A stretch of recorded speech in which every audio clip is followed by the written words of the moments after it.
హరి ఓం శ్రీ గురుభ్యో నమ పరమగురుభ్యో నమ శ్రీమదానందతీర్థ భగవత్పాదాచార్య గురుభ్యో నమ నరసింహోఖిలజ్ఞానమతధ్వాంత దివాకర జయత్యమిత సజ్ఞానసుఖశక్తిపయోనిధి కళ్యాణాద్భుతగాత్రాయ కామితార్థప్రదాయినే శ్రీమద్వెంకటనాథాయ శ్రీనివాసాయ తే నమః.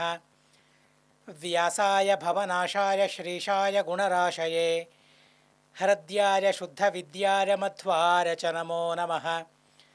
నౌమిన్యాయ సుధాదికర్జరమునీన్ శ్రీపాదరాట్సన్మణీన్ వ్యాసార్యాన్ వివిధాగమాబ్ధివిహరాన్ శ్రీవాదిరాజానపి వందే హంసవరాన్ రఘూత్తమగురూన్ వైదగ్ధ్యవారాం నిధీన్ శ్రీ సత్యవ్రత రాఘవేంద్రమునిపాన్ సద్బోధసధ్యానపాన్ సత్యాభిజ్ఞకరాబ్జోత్థాన్ పంచాశద్వర్షపూజకాన్ సత్యప్రమోదతీర్థార్యాన్ నౌమిన్యారసుధారతాన్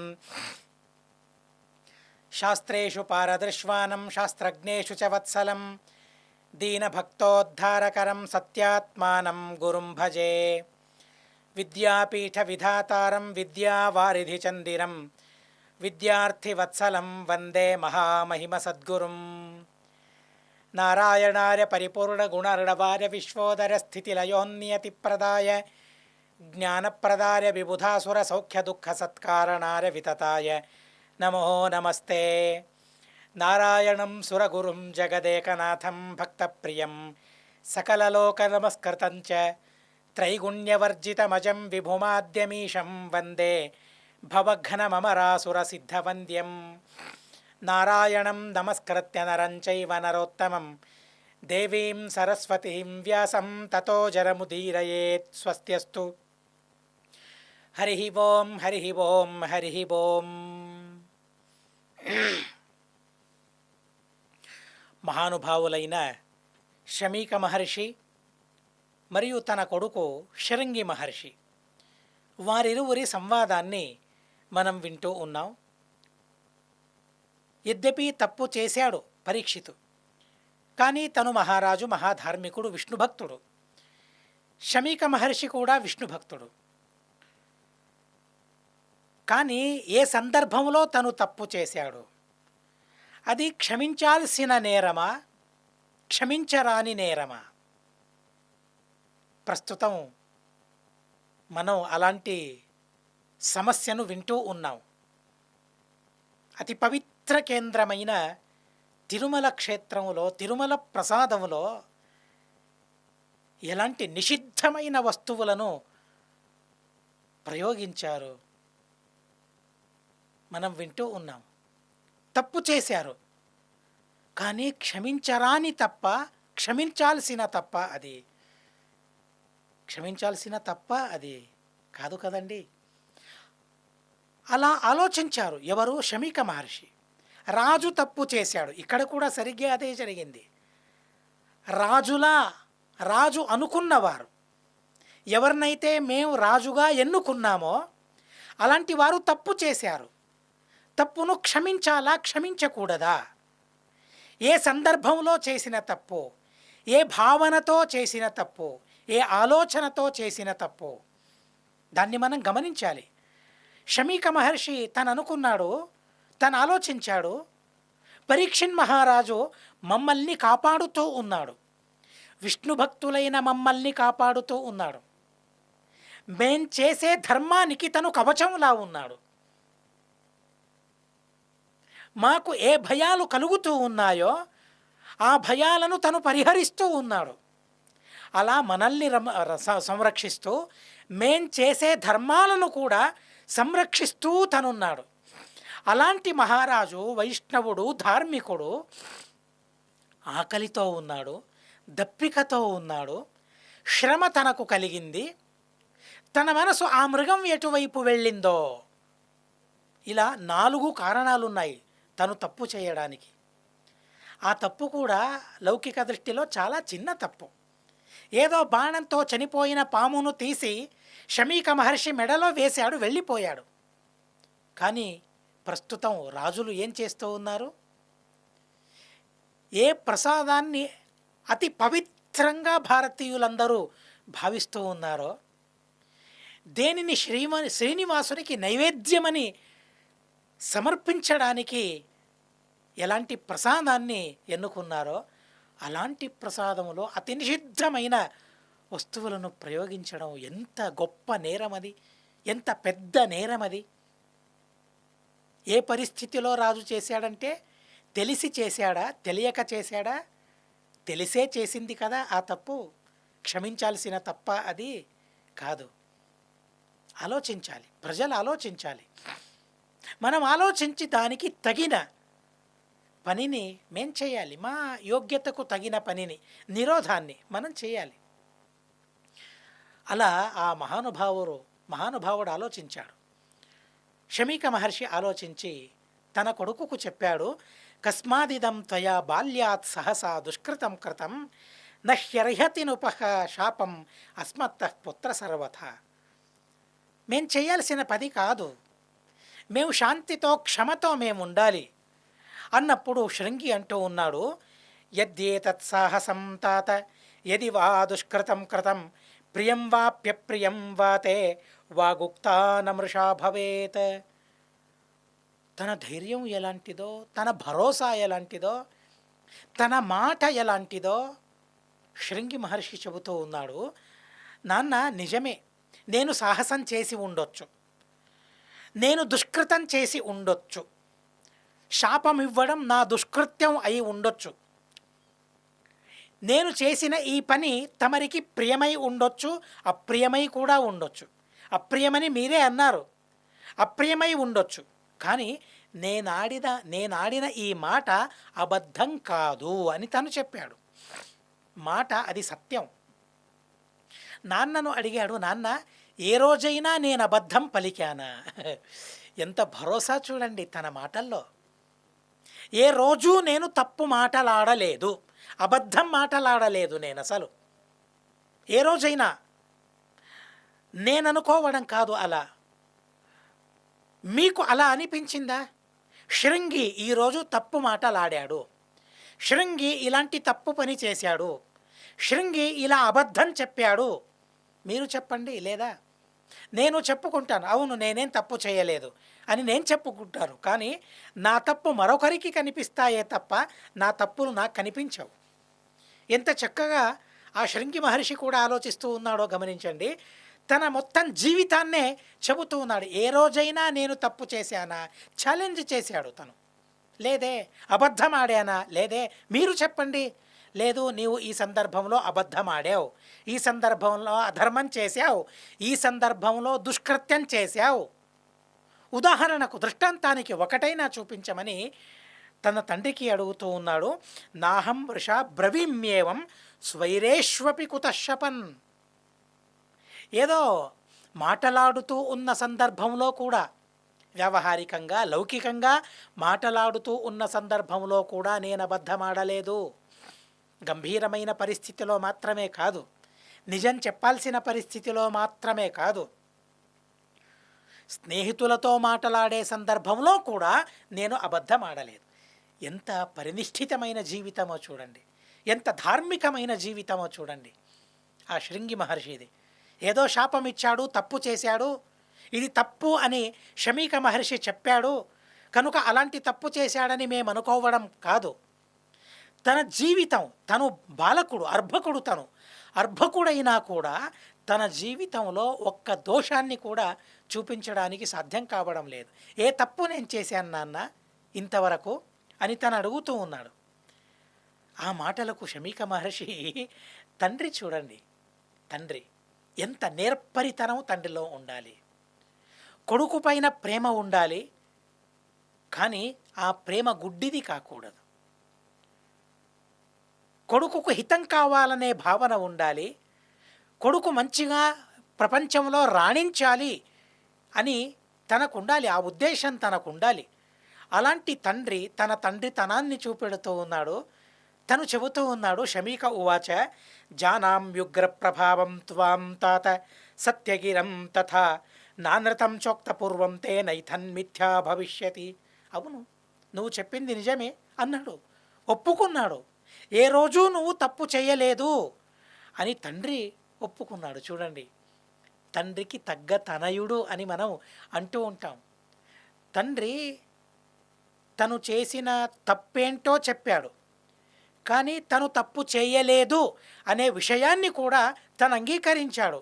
జానామ్యుగ్ర ప్రభావం, నీ ప్రభావం అత్యుగ్రమైనదని నాకు తెలుసు. అతి ఉగ్రమైన తపస్సును నువ్వు చిన్నతనంలోనే చేశావనే విషయం నాకు తెలుసు. ఏ రోజు అబద్ధం ఆడలేదు, అది కూడా నాకు తెలుసు. నువ్వన్న ఈ మాట, ఈ నీ శాపం, అది కూడా వాస్తవమవుతుంది, సత్యమవుతుంది, అది కూడా అబద్ధం కాదు అనే విషయం కూడా నాకు తెలుసు. అయినా కూడా నేను ఎలా ఉండాలి, తండ్రి ఎలా ఉండాలి, తల్లి ఎలా ఉండాలి, పెద్దలు ఎలా ఉండాలి, పెద్ద స్థానంలో ఉన్న వాళ్ళు ఎలా ఉండాలి, రాజులు ఎలా ఉండాలి, మంత్రులు ఎలా ఉండాలి, ఎలా ప్రజలను చూసుకోవాలి,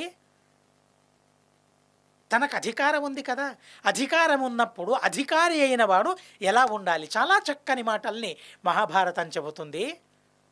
చాలా చక్కగా మహాభారతం చెబుతుంది. పిత్రా పుత్రో వయస్థోపి సతతం వాచ్యయేవతు యథా స్యాద్ గుణ సంయుక్త ప్రాప్నుయాచ్చ మహద్యశః. తండ్రి కొడుకు దృష్టిలో ఎలా ఉండాలి, కొడుకు పెంపకం ఎలా ఉండాలని తండ్రి ఆలోచించాలి. కొడుకుల్ని ఎలా పెంచాలి, కొడుకులతో ఎలా వ్యవహరించాలి,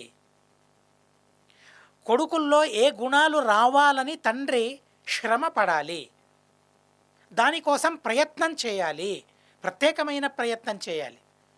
ఆ తండ్రి యొక్క ధర్మాన్ని, తండ్రి యొక్క బాధ్యత ఏంటో ఆ విషయాన్ని తండ్రిగా ఒక శమీక మహర్షి తన కొడుకుకు ఎంత సున్నితంగా చెబుతూ ఉన్నాడో, ఎంత సూక్ష్మంగా, ఎంత మృదువుగా చెబుతూ ఉన్నాడో. సరే, తను తప్పు చేశాడు. తను తప్పు చేసినప్పుడు కోపగించుకోవడం కాదు. కోపగించుకోవడం వల్ల ఏమైనా లాభం ఉందా? లేదే. తప్పు చేసిన వారిని తీర్చిదిద్దాలే తప్ప, తను చేసిన తప్పేంటో తను తెలుసుకోలేలా మా వ్యవహారం ఉండాలే తప్ప, మేము కూడా కోపగించుకుంటే అసలు దానివల్ల లాభం ఏంటి? తను తప్పు చేశాడు, నేను తప్పు చేశాను కోపగించుకుని. అలాగని కోపగించుకోకూడదు అని నేను చెప్పడం లేదు. తప్పు చేసినప్పుడు కోపగించుకోవాలి, తప్పు చేసినప్పుడు శిక్షించాలి. తండ్రి యొక్క ధర్మం అది, తండ్రి బాధ్యత అది. ఆ బాధ్యతను మరవకూడదు. ఆ బాధ్యతనే ఎంత చక్కగా చెబుతూ ఉన్నాడో తండ్రులందరూ తెలుసుకోవాల్సిన విషయం ఇది. తండ్రులు కావాల్సిన వారందరూ కూడా తెలుసుకోవాల్సిన విషయం ఇది. తెలుసుకోవాల్సిన విషయం మాత్రమే కాదు, ఈ పంథాలో ప్రయత్నం చేయాలి మనం. ఈ దారిలో మా ప్రయత్నం ఉండాలి. అలాగే మా తండ్రులు ఇలా ప్రయత్నం చేస్తూ ఉన్నప్పుడు వారి ఆ మనసును అర్థం చేసుకోవాలి. ఎందుకోసం తండ్రి నాకు ఇలా చెబుతూ ఉన్నాడు, ఎందుకోసం తండ్రి నన్ను శిక్షిస్తూ ఉన్నాడు, ఎందుకోసం తండ్రి మాకు బోధిస్తూ ఉన్నాడు, ఉపదేశిస్తూ ఉన్నాడు, ఆ విషయాన్ని మనం తెలుసుకోవాలి. కనుక తండ్రితనం ఎలా ఉండాలి దాన్ని చెబుతూ ఉన్నాడు. పుత్రో వయస్థోపి సతతం వాచ్యయేవత్. మనమందరం అంటూ ఉంటాం, ఒక శ్లోకం కూడా ఉంది, అంటే పుత్రం మిత్రపదాచరేత్ అని. వయసు మీరిన తర్వాత, వయసు మళ్ళిన తర్వాత, యువకుడైన తర్వాత కొడుకును కొడుకులా చూసుకోవడం కాదు, కొడుకును స్నేహితునిలా చూసుకోవాలి అనే మాట ఉంది. లాలయేత్ పంచవర్షాణి దశవర్షాణి తాడయేత్ ప్రాప్తేతు షోడశే వర్షే పుత్రం మిత్రవదాచరేత్. ఎన్ని సూక్తులున్నాయని అసలు. కొడుకుతో ఎలా వ్యవహారం ఉండాలి, తండ్రి యొక్క వ్యవహారం సుభాషితంలో ఎంత చక్కగా చెప్పారో చూడండి. లాలయేత్ పంచవర్షాణి, 5 సంవత్సరముల వరకు ఆ కొడుకును లాలించాలట, లాలన చేయాలి. పుత్ర లాలన, ప్రేమతో చూసుకోవాలి, లాలన చేయాలి. లాలయేత్ పంచవర్షాణి దశవర్షాణి తాడయేత్. 6 సంవత్సరాల నుండి 10 సంవత్సరాల వరకు తను తప్పు చేస్తే తాడయేత్, కొట్టాలి, శిక్షించాలి. శిక్షించి తనకు నేర్పాలి, ఆ భయంతో తనకు నేర్పాలి. ఇలాంటి పనులను చేయకూడదు, ఇలాంటి పనులను చేస్తే తండ్రి శిక్షిస్తాడు, ఆ భయం ఉండాలి. ఎంతవరకు? 10 సంవత్సరాల వరకు. ప్రాప్తేతు షోడశే వర్షే. ఇక ఆ కొడుకుకు 16 సంవత్సరాలు నిండాయంటే తను యువకుడు. వివేకం, ఏది ఏది మంచి ఏది చెడు అనే వివేకం తనకు ఉంటుంది. దాన్ని తెలుసుకొని ఉంటాడు తను. కనుక పుత్రం మిత్రపదాచరేత్, అలాంటి కొడుకుతో స్నేహితునిలా తను వ్యవహరించాలట తండ్రి. అంటే స్నేహితునికి ఎలా బుద్ధి చెబుతామో అలా బుద్ధి చెప్పాలి. అలాంటి సందర్భంలో కూడా చెయ్యరాని తప్పును చేస్తే తనను శిక్షించి తీరాలి. ఏవో చిన్ని తప్పులుంటే మాత్రమే స్నేహితునిలా ఉపదేశించాలి. పెద్ద పెద్ద తప్పులుంటే శిక్షించి తీరాలి. అలాంటప్పుడు కూడా ఆ, మిత్రునిలా ఉపదేశించడం కాదు.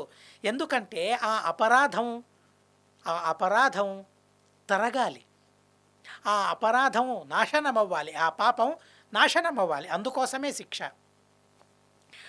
అలా ఇప్పుడు చెబుతూ ఉన్నాడు. యద్యపి యువకుడైనా కూడా సతతం వాచ్యయేవతు, ఎల్లప్పుడూ తన తప్పేంటో తనకు తెలిసేలా చెబుతూ ఉండాలి, చెబుతూ ఉండాలి. సతతం వాచ్యయేవతు. కానీ నువ్వైతే ఇప్పుడు బాల్యావస్థంలో ఉన్నావు, ఎందుకని చెప్పాలి? తన తప్పులను ఎందుకని చెప్పాలి? మహాభారతం అంటుంది యథాస్యాద్ గుణ సంయుక్త. దోషాలేంటో చెప్పినప్పుడే ఆ దోషాలను వదులుకుంటారు. ఆ గుణాలు తనలో వచ్చేలా వారి ప్రయత్నం ఉంటుంది. గుణవంతుడవ్వాలి, మంచివాడవ్వాలి అనే ప్రయత్నం తనలో వస్తుంది. ఎవరైనా దోషి కావాలి అని ఎవరికైనా అపేక్ష ఉంటుందా? లేదే. నిర్దోషిగా ఉండాలని అందరూ అనుకుంటారే తప్ప దోషిగా ఉండాలని ఎవరు అనుకుంటారు? అనుకునే వాళ్ళు ఉంటారు. అలాంటి దుర్జనులు కూడా ఉన్నారు, లేరని కాదు. కానీ సహసా మనుషులంటే నాలో దోషం ఉండకూడదు అని నిర్దోషిగా తనుండాలని, తన ప్రవర్తన ఉండాలని ఆలోచిస్తూ ఉంటారే తప్ప దోషిలా నేనుండాలని ఎవరు ఆలోచించరు. కానీ ఇప్పుడు రాజులే అలా చేస్తూ ఉన్నారు, దోషులుగా మారుతూ ఉన్నారు. చాలా విచిత్రం అనిపిస్తుంది. సరే, ఆ విషయం వేరు. కానీ యథాస్యాద్ గుణ సంయుక్త, ఇది తప్పు అని చెప్పినప్పుడు కదా ఆ తప్పును తను మానుకుంటాడు, ఆ పాపం చేయడాన్ని తను మానుకుంటాడు. అది పాపమని తనకు తెలియకపోతే ఎలా దాన్ని మానుకుంటాడు తను? లేదే. కనుక తప్పేదో ఒప్పేదో తనకు తెలిసేలా నచ్చ చెప్పాలి. అది తండ్రి యొక్క బాధ్యత. తండ్రిగా శమీక మహర్షి ఎంత గొప్ప మాటను చెబుతూ ఉన్నాడో గమనించండి. సతతం వాచ్యయేవతు యథా స్యాద్ గుణ సంయుక్త. అలా చెబితేనే తను గుణవంతుడవుతాడు. గుణవంతుడు అవ్వడం మాత్రమే కాదు, ప్రాప్నుయాచ్చ మహద్యశ. నా కొడుకు మహత్కీర్తిని సంపాదించాలి, కీర్తిమంతుడవ్వాలి. తను నలుగురికి తను ఉపకారం చేయాలి, తన వల్ల ఉపకారం కలగాలి, అపకారం కలగకూడదు.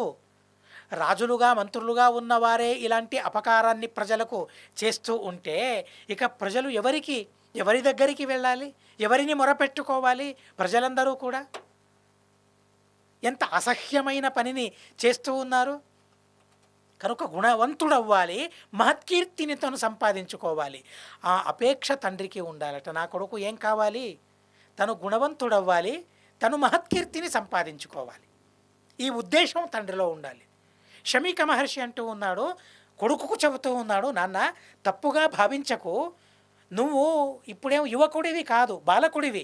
యువకుడైనా కూడా కొడుకులకు ఇలాంటి బోధన చేయాలి, ఉపదేశం చేయాలి. కానీ ప్రస్తుతం నువ్వు బాలయేవత్వం తపసాభావిత సదా. నువ్వు బాలకుడివి కానీ తపసాభావిత, తపోవృద్ధుడవు నీవు అన్నాడు తండ్రి. ఎంత గొప్ప మెప్పు చూడండి. ఇది కొడుకుని ఎలా మెచ్చుకుంటూ ఉన్నాడో చూడండి. కొడుకు చేసిన తప్పేంటో చెబుతూ, నువ్వు మంచివాడివయ్యా, ఇలాంటి తప్పును ఎందుకు చేశావు అని ఆ తప్పు తనకు తెలిసొచ్చేలా ఎంత అద్భుతంగా బోధిస్తూ ఉన్నాడో చూడండి. ఇవన్నీ మనం ఆత్మసాత్ చేసుకోవాలి, ఈ గుణాలన్నిటినీ కూడా. నేను కూడా తండ్రినే కదా, నాకు కూడా కొడుకులు ఉన్నారు కదా, కూతుర్లు ఉన్నారు కదా. వారేం చేస్తూ ఉన్నారు? తప్పులు చేస్తూ చూస్తూ కూర్చోవడం కాదు. నాకేం సంకోచం అంటే, ఏం బిడియమంటే, నేను అలాంటి తప్పులను చేస్తూ ఉన్నానే, నేను ఎలా చెప్పను అని మా బాధ. ఆ బాధ ఉన్నందువలన బోధించడం మా వల్ల సాధ్యం కావడం లేదు. నేనే తప్పు చేస్తూ ఉన్నాను, నేనెలా చెప్పడం?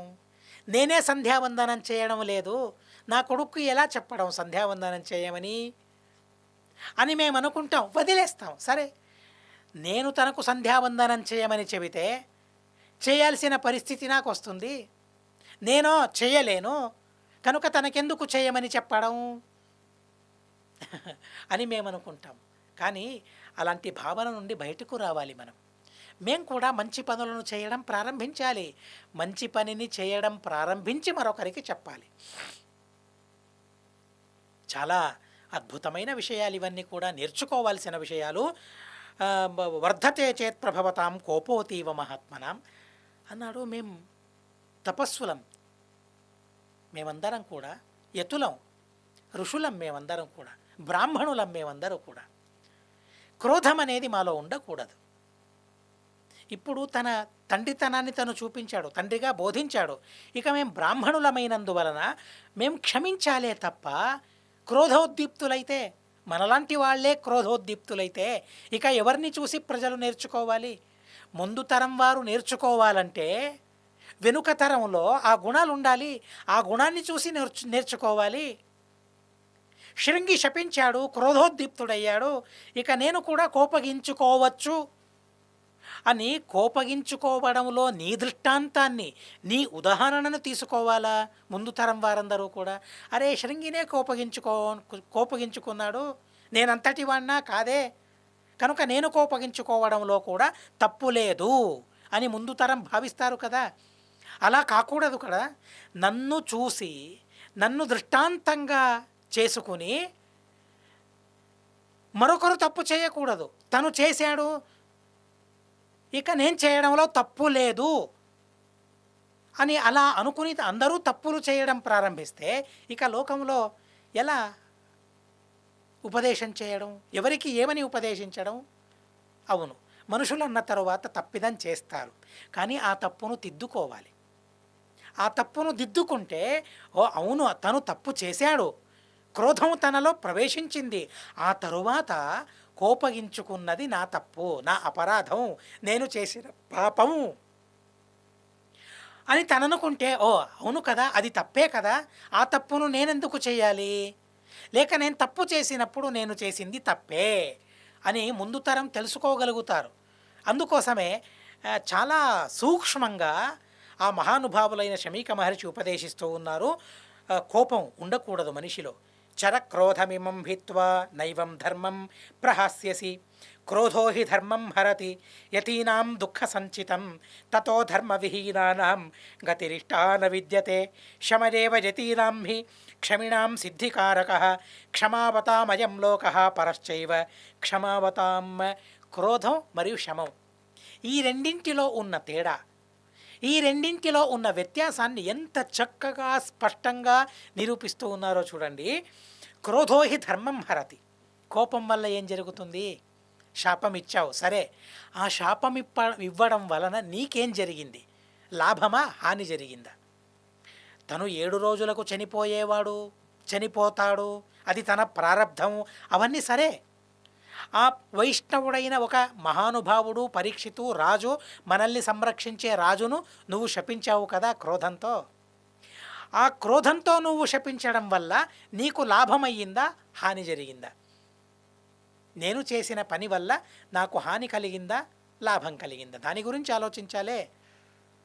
కనుక నువ్వు చేసింది తప్పు అని ఎలా, నేను చేసింది తప్పు నేను ఎలా అనుకోవాలి? దానివల్ల నాకు హాని కలిగితే, దానివల్ల నాకు కొన్ని సందర్భంలో తప్పు చేసినా కూడా లాభం జరుగుతుంది. మొదట అలాగే ఉంటుంది. వాదిరాజ తీర్థుల వారు చాలా చక్కగా ఒక గేయంలో చాలా చక్కగా దాన్ని చెప్పారు. తాళువికెగింతన్య తపవు ఇల్ల అనే పద్యంలో చాలా చక్కగా ఆ విషయాన్ని చెప్పారు. మొదలు తోరుతదే మధుర విషయ సుఖ కొನೆಯಲಿ దుఃఖ అనేక నోడో అని చెప్పారు. హరిభజనే మాడో నిరంతర. మొదట అది మధురమనిపిస్తుంది, కానీ చివరికి దానివల్ల హాని కలుగుతుంది. మొదట హాని కలిగినట్లు అనిపిస్తుంది, కానీ చివరికి దానివల్ల అత్యద్భుతమైన అభివృద్ధి లభిస్తుంది. చివరికి అభివృద్ధి కలిగితే అది ధర్మం, చివరికి అంతతో గత్వా హాని జరిగితే అది అధర్మం. ఈ మహాభారతంలోనే చెప్పబడింది, వర్ధత్యధర్మేణ నరః. అధర్మం చేసినప్పుడు మనిషికి అభివృద్ధి కలుగుతుందట మొదట. తతో భద్రాణి పశ్యతి తతః సపత్నాంజరతి సమూలస్తు వినశ్యతి. చివరికి సమూలంగా తనకు నాశనం. కానీ ధర్మం చేస్తే అలా కాదు. ధర్మం చేసినప్పుడు మొదట తనకు అవమానాలే, మొదట మొదట తనకు శోకాలే, దుఃఖాలే, కానీ చివరికి అత్యద్భుతమైన సంతోషాన్ని తను పొందగలుగుతాడు. ఇవి ధర్మంలో అధర్మంలో ఉన్న వ్యత్యాసాలు ఇవన్నీ కూడా. మొదట లాభాలు కలుగుతూ ఉన్నప్పుడు తను భ్రమపడిపోతాడు. అరే, నేను చేస్తూ ఉన్నది మంచి పని కావచ్చు, ఎందుకంటే లాభం జరుగుతుంది, నాకు లాభం కలుగుతూ ఉంది, తప్పు చేస్తే ఎవరికైనా లాభం కలుగుతుందా అని అదే పనిలో తను నిమగ్నుడవుతాడు. ఉదాహరణకు దుర్యోధనుడు చనిపోతూ ఉంటే పుష్పవృష్టి కురిసిందట. అంటే తనకేం భ్రమ కలిగింది? ఓ, నేను చేసింది సరి, నేను చేసింది తప్పు కాదు. ఆ భావన తనకు రావాలనే ఉద్దేశంతో, ఆ భావన బలపడాలనే ఉద్దేశంతో, దృఢమవ్వాలనే ఉద్దేశంతో దేవతలు పుష్పవృష్టి కురిపించారు. పుష్పవృష్టి కలిగినంత మాత్రాన తను చేసిందంతా ధర్మమని ఎవరైనా అన్నారా, అంటారా? లేదే. కనుక చాలా సూక్ష్మంగా పరికించాలి ఈ విషయాలన్నింటినీ కూడా. ఆ శమీక మహర్షి చెబుతూ ఉన్నాడు, చాలా చక్కగా చెబుతూ ఉన్నారు వారు. క్రోధోహి ధర్మం హరతి. క్రోధం ఏం చేస్తుందంటే మేం చేసిన ధర్మాన్నంతా అపహరిస్తుందట. క్రోధం వల్ల జరిగే హాని చూడండి. ధర్మం హరతి. సరే, మరోసారి ధర్మం చేస్తాను. యతీనాం దుఃఖ సంచితం. ఎంత దుఃఖాన్ని సహించుకుని మనం ధర్మాన్ని చేశాం. వ్రతం చేస్తూ ఉన్నాం, చాతుర్మాస్య వ్రతం చేస్తూ ఉన్నాం. ఎంత కష్టం అనిపిస్తుంది అసలు. చాతుర్మాస్య వ్రతం, ఏకాదశి వ్రతం చేస్తాం, 2 ఉపవాసాలను చేశాం. ఎంత కష్టం కలిగింది. దుఃఖంతో ఆ పుణ్యాన్ని సంపాదించాం. తల్లిదండ్రులపైన కోపగించుకుని ఆ పుణ్యాన్నంతా మనం నాశనం చేసుకుంటూ ఉన్నాం. స్వయంకృతాపరాధం. ఎంత కష్టంతో, ఎన్ని ఒడిదుడుకులను సహించుకుని మనం ఆ ధర్మాన్ని సంపాదించామో క్షణంలో ఆ పుణ్యాన్ని నాశనం చేసుకుంటూ ఉన్నాం. 48 గంటలు ఉపవాసం చేశాం. ఆలోచించండి, 48 గంటలు. నా ఎదురుగా ఆఫీసులో ఉన్న అందరూ తింటూ త్రాగుతూ తందాన్నలాడుతూ ఉంటే వాటినన్నిటినీ చూస్తూ కూడా వైరాగ్యంతో, సహనంతో 48 గంటలు ఉపవాసం చేశాను. ఎంత వైరాగ్యం తనలో ఉండొచ్చు. ఎంత కష్టంతో, ఎంత సహనంతో, ఎంత ఓర్పుతో ఆ ఉపవాసాన్ని నేను చేశాను. కానీ ద్వాదశి పారణ జరుగుతూ ఉన్నప్పుడు ఏదో అన్నం సరిగ్గా వండలేదో, లేదా పప్పు సరిగ్గా కాలేదో, లేక పాయసం సరిగ్గా కాలేదో తల్లిపైన కోపగించుకుంటాం. ఏదో కాస్త లేట్ అయితే తండ్రి పైన కోపగించుకుంటాం. క్షణంలోనే ఆ పుణ్యాన్ని నాశనం చేసుకుంటాం. శమీక మహర్షి చెబుతూ ఉన్నాడు, క్రోధం అనేది మనిషికి శత్రువు. మనిషిలోని పుణ్యాన్నంతా హరించే శత్రువు, మనిషిలోని పుణ్యాన్నంతా సంహరించే శత్రువు క్రోధం. నాన్న, ఆ క్రోధాన్ని జయించాలి నాన్న. ఎంత చక్కగా కొడుకుకు చెబుతూ ఉన్నాడో గమనిస్తూ ఉంటే, ఈరోజు కూడా ఓ 3 అధ్యాయాలు అనుకున్నాను నేను. ఆ 3 అధ్యాయాల వరకు చూసుకొని వచ్చాను. కానీ ఈ మహానుభావులు ఎవరైతే ఉన్నారో, ఆ వాసుకి కానివ్వండి, లేక ఈ శమీక మహర్షి కానివ్వండి, శృంగి మహర్షి కానివ్వండి, ఏదో క్షణంలో కోపగించుకున్నాడు. తండ్రికి గురువుకు అనర్థం జరిగిందనే ఉద్దేశంతో, తనకు జరిగినది కాదు, తండ్రికి తన గురువుకు అవమానం జరిగిందనే ఉద్దేశంతో కోపగించుకున్నాడు. అది వాస్తవంగా సరి అనిపిస్తుంది, కానీ తండ్రి దృష్టిలో తప్పయ్యింది అది. వీరందరూ కట్టిపడేస్తూ ఉన్నారు, ముందుకు వెళ్లకుండా కట్టిపడేస్తూ ఉన్నారు. ఏదో 2 సంవత్సరాలు అనుకున్నాను. మీరు సంక్షిప్తంగా మహాభారతాన్ని విన్నారు. ఒక సంవత్సరంలో మహాభారతాన్ని విన్నారు. విద్వాంసులైన మా మిత్రులైన కానుగోవి వాసుదేవాచార్యుల వారు చాలా చక్కగా దాన్ని చెప్పించారు. అనేక విద్వాంసులతో మహాభారతాన్ని చెప్పించారు. ఆ సందర్భంలో ఓ 2 సార్లు చెప్పే అవకాశం కూడా నాకు కల్పించారు. వారిని ఈ సందర్భంలో స్మరించుకుంటూ ఉన్నాను. చెప్పించారు. సంక్షేపంగా మనం విన్నాం. సంవత్సరం వరకు కాస్త విస్తారంగానే మనం విన్నాం. అయినా కూడా ఇంకాస్త విస్తారంగా చెప్పాలని ఏదో నా కోరిక. కనుక ఎన్ని రోజులు జరుగుతుందో నాకు తెలియదు. అయినా కాస్త విస్తారంగా నేను చెబుతూ ఆ మహానుభావుల మనసును అర్థం చేసుకోవాలి. ఆ మహానుభావులు మహానుభావుల్ని స్మరిస్తే మనసు ఆర్ద్రం కావాలి, భక్తితో నిండిపోవాలి, గౌరవంతో నిండిపోవాలి. వారు చెప్పిన సందేశాన్ని విని తీరాలి అనే భావన మాలో కలగాలి, మాలో మార్పు కలగాలి, కనువిప్పు కలగాలి. అంటే వారిని మనం విన్నట్లు, వారిని గౌరవించుకున్నట్లు.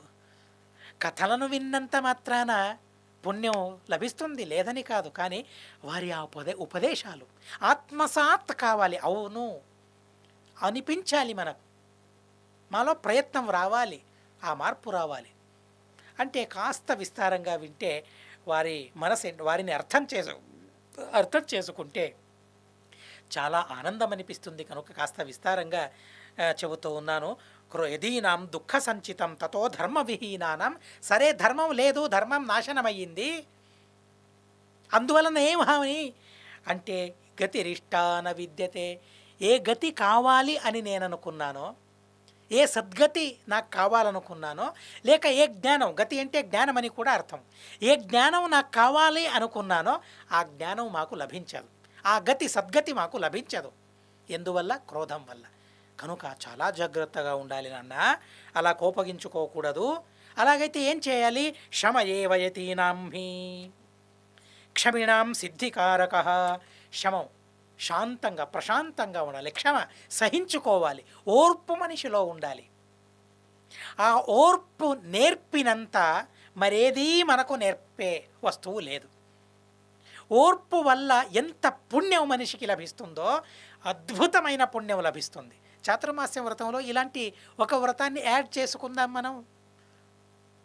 క్షీరవ్రతం చేస్తూ ఉన్నాను, క్షమావ్రతం. ఎవరేం తప్పు చేసినా క్షమించడం అని నేను చెప్పడం లేదు. చిన్ని పుణ్య తప్పులు, పెద్దలు చేసిన తప్పుల్ని మనం క్షమించి తీరాలి. వాటిని చెప్పే అధికారం మాకెక్కడుంది? లేదు. కనుక ఇలాంటి వ్రతాలను మనం చేయాలి. క్షమావతామయం లోక పరశ్చైవ క్షమావతాం. క్షమించేవానికే ఈ భూమిలో బ్రతికే అర్హత. చూడండి ఈ భూమి ఎంత గొప్పదో, ఈ నేల ఎంత గొప్పదో, ఈ భారతావని మన భారతదేశం ఎంత గొప్పదో. ఓర్పు ఉన్నవారే ఈ భారతదేశంలో బ్రతకడానికి అర్హులు. ఓర్పు లేని వారికి అర్హత లేదు. నేర్చుకునే వారికే, పుణ్యం సంపాదించే వారికే ఈ భారత భూమిలో బ్రతికే అర్హత. పుణ్యం చేయని వారికి అర్హత లేదు. అయినా కూడా బ్రతుకుతూ ఉంటారు. పాపి చిరాయు అంటారు కదండి, అలా బ్రతుకుతూ ఉంటారు పాపం చేసిన వారే అధికంగా. ఎందుకంటే ఈ దేశంలో చిన్ని తప్పు చేసినా ఆ తప్పుకు పెద్ద శిక్ష. ధర్మక్షేత్రం ఇది. ఓ మాటను మీరు వినే ఉంటారు, అన్యక్షేత్రే కృతం పాపం పుణ్యక్షేత్రే వినశ్యతి, పుణ్యక్షేత్రే కృతం పాపం కృష్ణక్షేత్రే వినశ్యతి, కృష్ణక్షేత్రే కృతం పాపం వజ్రలేపో భవిష్యతి అనే మాటను మనం వింటాం. ఏదో మా ఇంట్లో చేసిన పాపం పుణ్యక్షేత్రంలో నష్టమవుతుందట, పుణ్యక్షేత్రంలో చేసిన పాపం విష్ణుక్షేత్రంలో నష్టమవుతుందట. తీర్థయాత్రగా మనం విష్ణుక్షేత్రాలకు వెళతాం, ఆ విష్ణుక్షేత్రంలో నష్టమవుతుందట. విష్ణుక్షేత్రంలో చేసిన పాపం మాత్రం వజ్రలేపం అవుతుందట. ఆ పాపం పరిహారం అవ్వదు. ఈ భారతావని అంతా విష్ణుక్షేత్రమే, విష్ణువు నడయాడిన క్షేత్రమే ఇదంతా. రాముడు కానీ కృష్ణుడు కానీ సంచరించని ప్రదేశాలు ఏమున్నాయి చెప్పండి? ఏమున్నాయి అసలు? రామకృష్ణులు అన్ని ప్రదేశాలలోనూ సంచారం చేశారు. కనుక ఇవన్నీ విష్ణుక్షేత్రాలే. ఇలాంటి విష్ణుక్షేత్రాల్లో భారతావని అంతా విష్ణుక్షేత్రమే. అలాంటి విష్ణుక్షేత్రంలో చేసిన పాపం ఊరకే ఉంటుందా? లేదు. కనుక తను చెబుతూ ఉన్నాడు, క్షమయా ప్రాప్స్యతే లోకాన్ బ్రహ్మణ సమనంతరాన్. ఈ లోకంలో మనం ఉండాలంటే క్షమించి తీరాలి, ఓర్పు మనకు ఉండాలి. క్షమించలేదే నువ్వు, కనుక నువ్వు తప్పు చేశావు, కానీ నేను ఆ రాజుకు చెప్పి పంపిస్తాను, 7 రోజుల్లో నీ మరణం తథ్యం, కనుక చేసుకోవాల్సిన సాధన చేసుకోమని నేను చెప్పి పంపిస్తాను. మమ పుత్రేణ శప్తోసి బాలేన అకృత బుద్ధినా. ఇంకా తన బుద్ధి పక్వం కాలేదు, అపక్వ బుద్ధి. తను అపక్వ బుద్ధి అయిన నా కొడుకు నిన్ను శపించాడు. 7 రోజుల్లో నువ్వు చనిపోతూ ఉన్నావు, చావబోతూ ఉన్నావు చెప్పి పంపించాడు. గౌరముఖ అనే శిష్యుణ్ణి పిలిచాడు. వెళ్ళి చెప్పవయ్యా అన్నాడు. సరే గౌరముఖుడు వెళ్ళాడు. పూజితస్తు నరేంద్రేణ ద్విజో గౌరముఖస్తథ. అప్పుడు నరేంద్రుడు ఆ గౌరముఖుణ్ణి పూజించాడు. పూజించి తను చెప్పాడు, ఎందుకోసం మీరు వచ్చారు, ఏ పని మీకు జరగాలి, ఎలా సేవించాలి మిమ్మల్ని అన్నప్పుడు, లేదు రాజా, మా స్వామి మా గురువుల వారు శమీక మహర్షుల వారు, ఆ శమీక మహర్షుల మెడలో చనిపోయిన పామును మీరు వేసి వెచ్చారు. అందుకోసం తన కొడుకు శృంగి 7 రోజుల్లో తక్షకుని వల్ల మీరు మరణించాలని శపించారు. కనుక ఈ 7 రోజుల్లో ఆ ధర్మాన్ని మీరు సంపాదించుకోవాలని ఆదేశం చేసి గురువుల వారు పంపారని చెప్పినప్పుడు తనకు బాధ కలిగింది. అరే, ఏం చేశాను నేను, ఎంత పెద్ద తప్పును నేను చేశాను. తన తప్పేంటో తనకు అర్థమయ్యింది. అప్పుడు శమీక మహర్షి ఏంటో తనకు అర్థమయ్యింది. తనలో ఆ ఆకలి దప్పిక, ఎలాంటి శత్రువులో చూడండి, ఆకలి దప్పికలు కూడా, ఆకలి దప్పిక శ్రమ ఉన్నప్పుడు నేను తప్పు చేశాను. అప్పుడు నాకు తెలియలేదు, తనేంటో తను తెలియలేదు, శమీక మహర్షి ఏంటో తను తెలియలేదు. కానీ ఇప్పుడు ఈ గౌరముఖ మహర్షి వచ్చి నాకు చెబుతూ ఉంటే నా తప్పేంటో నేను తెలుసుకుంటూ ఉన్నాను. అనుక్రోషాత్మతాం తస్య శమీకస్య అవధార్య చ పర్యతప్యత భూయోపి కృత్వా తత్కిల్బిషం మునే. ఎంత తప్పు చేశాను, ఎంత అపరాధం చేశాను, ఆ భావన తనకు కలిగింది, రాజుకు కలిగింది. చూడండి, రాజు తప్పు చేస్తే నువ్వు చేసింది తప్పు అని ఎవరు చెప్పారు? బ్రాహ్మణుడు వెళ్ళి చెప్పాడు. ఓ ప్రజ వెళ్ళి చెప్పాడు, రాజా నువ్వు తప్పు చేశావు, మహాత్ముణ్ణి నువ్వు అవమానపరిచావు. కానీ ఇప్పుడు భగవంతుణ్ణే అవమానపరిచారు. అలాంటి నైవేద్యాన్ని సిద్ధపరచి భగవంతుణ్ణే అవమానపరిస్తే ఇక నామరూపాలు లేకుండా పోతారు. అలాంటి తప్పు చేసావన్నప్పుడు రాజు, అయ్యో అవును కదా, పర్యతప్యత, లోపల పరితాపం తనకు కలుగుతుంది, ఎందుకని నేను ఇలా చేశాను, అసలు ఇలాంటి పెద్ద అపరాధం నా వల్ల ఎలా జరిగింది. ఇంత జరిగినా ఆ మహర్షి నాకు చెప్పాడే 7 రోజుల్లో చనిపోతూ ఉన్నావనే వార్తను నాకు చేరవేశారే మహానుభావులు. తన దయ, తన జాలి, తను శపించొచ్చు కదా, కానీ తను శపించలేదే. ఎవరికి నేను అవమానం చేశాను? శమీక మహర్షికి. కానీ తను ఎంత ప్రశాంతంగా ఉన్నాడో, తను శపించాడా? అసలు లేదే. తనలోని ఆ అనుక్రోషం, తనలోని ఆ దయ, తనలోని ఆ కరుణ, కొడుకు శాపమిచ్చినా కూడా అది తప్పని తెలిసి నాకు చావు వార్తను కబురుగా చెప్పి పంపించాడే. నేను ఇకపైన జాగ్రత్తగా ఉండాలని తను చెప్పాడే. అలాంటి వారు ఉండాలి. నా తప్పును తీర్చిదిద్దేవారు, నా తప్పును నాకు తెలిసేలా చెప్పేవారు నాకు ఉండాలి. అలాంటి ప్రజలు నా రాజ్యంలో ఉన్నారు, అలాంటి బ్రాహ్మణులు, అలాంటి మహర్షులు నా రాజ్యంలో ఉన్నారనే గర్వం తనకు కలిగింది, సంతోషం తనకు కలిగింది ఆ రాజుకు. అలాంటి రాజులు ఉన్నారా? ఉన్నారు, కొందరున్నారు. అలా జరిగిన తరువాత భూయఃప్రసాదం భగవాన్ కరోత్విహ మమేతి వై అశోచదమర ప్రక్రియ యథా కర్త్వేవ కర్మ తత. తను పర్యతప్యత భూయోపి కృత్వా తత్కిల్బిషం నహి మృత్యుం తథా రాజా శరుత్వా వై సోన్వతప్యత అశోచదమర ప్రఖ్యో యథా కర్త్వేహ కర్మ తత. తనకి 7 రోజుల్లో చావుందని తెలిసిన తరువాత కూడా ఆ చావు గురించి తను భయపడలేదు, ఆ చావు గురించి తను శోకించలేదు, పరితాపం కలగలేదు. కానీ తను చేసిన తప్పు ఏదైతే ఉందో ఆ తప్పు కోసం తను బాధపడుతూ ఉన్నాడు, ఆ తప్పును చేసి తను శోకిస్తూ ఉన్నాడు, పరితపిస్తూ ఉన్నాడు. ఎంత గొప్ప రాజు చూడండి. తను చేసిన తప్పు తెలిసిన తరువాత నేను చేసిన తప్పు, ఆ తప్పుకు కలిగే ప్రాయశ్చిత్తం, పరితాపం అధికమయ్యింది. తనకు చావు కలిగిందనే శోకం అసలు తనలో లేనే లేదు. తప్పు చేశాననే భావన తనకు, అదే శోకం తనకు. శమీక మహర్షి చెప్పి పంపించాడు. చావు ఖరారయ్యింది, అయినా కూడా మనల్ని మనం సంరక్షించుకోవడం మా బాధ్యత. కనుక నిన్ను నువ్వు సంరక్షించుకునేలా ఏదైనా ఉపాయం చేయమని శమీక మహర్షి చెప్పాడు. కాబట్టి తనను సంరక్షించుకోవడానికని ఓ భవంతిని నిర్మాణం చేశాడు. ఎలాంటి భవంతి?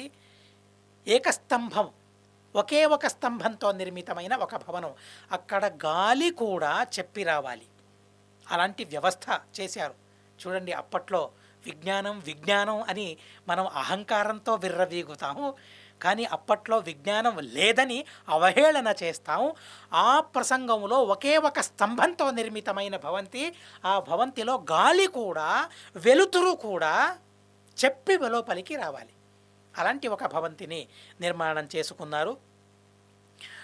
మహాభారతంలో ఆ విషయం చెప్పలేదు, కానీ గ్రంథాంతరంలో చెప్పారు కాబట్టి ఆ ప్రసంగంలో బ్రాహ్మణులందరూ కూడా అక్కడికి వచ్చారు. ఆ బ్రాహ్మణులందరినీ పరీక్షిన్ మహారాజు పశ్చాత్తాపం ప్రాయశ్చిత్తం చేసుకోవడానికని ప్రార్థించాడు. ఆ సందర్భంలో శుకాచార్యుల వారు వచ్చి భాగవతాన్ని ఉపదేశించారనే విషయాన్ని మనం వింటాం. ఇక ఇటువైపు ఆ పరీక్షితుణ్ణి చంపాలనే ఉద్దేశంతో ఆ తక్షకుడు వస్తూ ఉన్నాడు. ఆ తక్షకునితోనే ఆ రాజును సంరక్షించాలనే ఉద్దేశంతో కాశ్యప అనే బ్రాహ్మణుడు, ఋషి కాదు, అంటే ఈ దేవతల తండ్రి కాశ్యపుడు ఉన్నాడే తను కాదు, కాశ్యప అనే ఒక బ్రాహ్మణుడు, విషహర మంత్రాన్ని తెలిసిన బ్రాహ్మణుడు. ఆ బ్రాహ్మణుడు కూడా వస్తూ ఉన్నాడు. తత్రమేర్థశ్చ ధర్మశ్చ భవితేతి విచింతయన్. అక్కడికి వెళితే నా ధర్మం, రాజును సంరక్షించినందువలన నా ధర్మాన్ని నేను చేసినట్లవుతుంది, దానివల్ల నాకు డబ్బు కూడా లభిస్తుంది, రెండు స్వకార్యం స్వామి కార్యం అని తను వెళుతూ ఉన్నాడు, రాజు దగ్గరికి వెళుతూ ఉన్నాడు. అలాంటి కాశ్యప బ్రాహ్మణుణ్ణి చూశాడు తక్షకుడు. తను కూడా బ్రాహ్మణ వేషంలో ఉన్నాడు. ఆ తక్షకుడు అడిగాడు, ఎవరు మీరు, ఎక్కడికి వెళుతూ ఉన్నారు, ఏం పని అన్నప్పుడు కాశ్యపుడు చెప్పాడు, లేదు, కురుకులోత్పన్నుడైన పరీక్షిన్ మహారాజును తక్షకుడు చంపడానికని వస్తూ ఉన్నాడట. ఆ తక్షకుని విషాన్ని కూడా పరిహరించి రాజును బ్రతికించడానికని నేను వెళుతూ ఉన్నాను అని చెప్పాడు. సద్యకర్తం అపజ్వరం విజ్ఞాత విష విద్యోహం బ్రాహ్మణో లోకపూజిత. ఆ విష విద్యను నేను నేర్చుకున్నాను, ఎలాంటి విషాన్ని ఎలా పరిహరించాలనే విద్య నాకు తెలుసు కనుక అస్మద్గురు కటాక్షేణ కల్యోహం విషనాశని. చూడండి, ఆ సందర్భంలో కూడా గురువులను ఎంత చక్కగా స్మరించుకుంటూ ఉన్నారో. అస్మద్గురు కటాక్షేణ, మా గురువుల యొక్క కటాక్ష వీక్షణతో ఎంత విషాన్నైనా పరిహరించగల సామర్థ్యం నాలో ఉందని గురువులను స్మరించుకుంటూ ఉన్నారు మహానుభావులు. తక్షకౌవాచ అహం స తక్షకో బ్రహ్మంతం దక్షామి మహీపతిం నివర్తస్వన శక్తస్త్వం మయా దష్టం చికిత్సితం. కశ్యప, ఏదో బ్రాహ్మణ అని అంటూ ఉన్నావు, నువ్వు విషాన్ని హరిస్తావని అంటూ ఉన్నావు, తక్షకుడు ఎవరనుకున్నావు, నేనే తక్షకుడను. తన రూపాన్ని చూపించాడు, నేనే తనను చంపడానికని వెళుతూ ఉన్నాను అని అన్నాడు. నేను కరచిన తరువాత, నా విషమెక్కిన తరువాత ఆ విషాన్ని పరిహరించే సామర్థ్యం కూడా నీకుందా? ఎవరికీ అలాంటి సామర్థ్యం లేదు అన్నాడు. అలాంటి సందర్భంలో కాశ్యపుడు అన్నాడు, అహం తం నృపతిం గత్వా త్వయా దష్టమపజ్వరం కరిష్యామీతి మే బుద్ధి విద్యా బల సమన్విత. నా బుద్ధి, నా జ్ఞానం ఎలాంటిదంటే, ఆ బుద్ధి, నా మనసు విద్యా సమన్వితమైనది, బల సమన్వితమైనది. గురువులు చెప్పిన విద్య, ఆ గురువులు చెప్పిన విద్య పైన నాకు నమ్మకం, ఆ బలం నాకుంది కనుక విద్యాబల సమన్వితమైన నా బుద్ధి నాకు చెబుతూ ఉంది, ఎలాంటి విషయాన్నైనా నువ్వు పరిహరించగలవు అనే ధైర్యం నాకుంది. గురువులు చెప్పిన విద్య, అందుకే చెప్పాడు. చూడండి, ఇక్కడ కూడా తక్షకుడు అహంకారంతో విర్రవీగుతూ ఉంటే, కాశ్యప బ్రాహ్మణుడు మాత్రం గురువులను స్మరించుకుంటూ వారి బోధించిన విద్య పైన భరోసా, విశ్వాసం తనకుండి చెబుతూ ఉన్నాడు. ఎలాంటి విషయాన్నైనా పరిహరించగల బుద్ధి నాకుందని తను చెబుతూ ఉన్నాడు. ఇది శ్రీమన్మహాభారతే ఆదిపర్వణి ఆస్తికపర్వణి 24 అస్మద్గురువంతర్గత తాత్విక దేవతాంతర్గత భారతీరమణ ముఖ్య ప్రాణాంతర్గత శ్రీకృష్ణార్పణమస్తు. అక్షరం కర్మ యస్మిన్ పరే స్వర్పితం ప్రక్షరం యాంతి దుఃఖాని యన్నామతః అక్షరోయో అజర సర్వదేవామృత కుక్షిగం యస్య విశ్వం సదాజాదికం ప్రణరామో వాసుదేవం దేవతామండలాఖండమండనం. హరి ఓం హరి ఓం హరి ఓం అనేన భావియత్ పుణ్యం అవాప్నోతు గురుర్మమ.